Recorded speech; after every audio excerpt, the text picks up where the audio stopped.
నర్మదా నదీ తీరంలో ఒక కొండ లోయ ఉంది. ఆ లోయలో ఒక పెద్ద బురుగు చెట్టు ఉంది. ఎన్నో పక్షులు ఆ చెట్టును ఆశ్రయించుకొని ఉన్నాయి. ఎక్కడెక్కడి నుండో గడ్డి పరకలు తెచ్చుకొని గూళ్ళు కట్టుకున్నాయి. పగలంతా ఆహారం కోసం వెళ్ళి బయట తిరిగేవి. రాత్రిపూట గూళ్ళకు చేరి వెచ్చగా పడుకునేవి. ఇంతలో వర్షాకాలం వచ్చింది.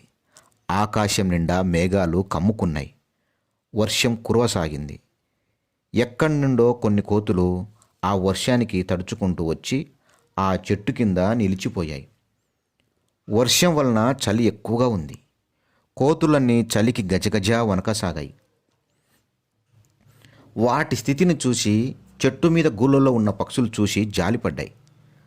పక్షులు కోతుల దగ్గరకు వచ్చి ఇలా అన్నాయి: ముక్కు మాత్రమే ఉన్న మేము గడ్డి సేకరించి గూళ్ళు నిర్మించుకున్నాం. గూళ్ళల్లో మేము హాయిగా ఉన్నాము. మీకు కాళ్ళు చేతులు ఉన్నాయి. ఎండకు ఎండుతూ వానకు తడుస్తూ బాధలను అనుభవిస్తూ ఉన్నారు. కష్టపడి ఇల్లు కట్టుకుంటే మంచిది కదా అని హితవు చెప్పాయి. పక్షులు చెప్పిన మాటలు కోతులకు తలలకు ఎక్కలేదు. వాటికి కోపం వచ్చింది. గూళ్ళలో వెచ్చగా ఉండి మనల్ని గేలి చేస్తున్నాయి. వర్షం తగ్గనియండి, వీటి పని పడదాం అని ఆలోచించాయి. వర్షం ఆగిపోగానే చెట్లెక్కి పక్షుల గూళ్ళను నాశనం చేశాయి. గుడ్లను నేలపైన పడేశాయి. చూశారా, మూర్ఖులకు మంచి మాటలు చెప్తే ఏమైందో.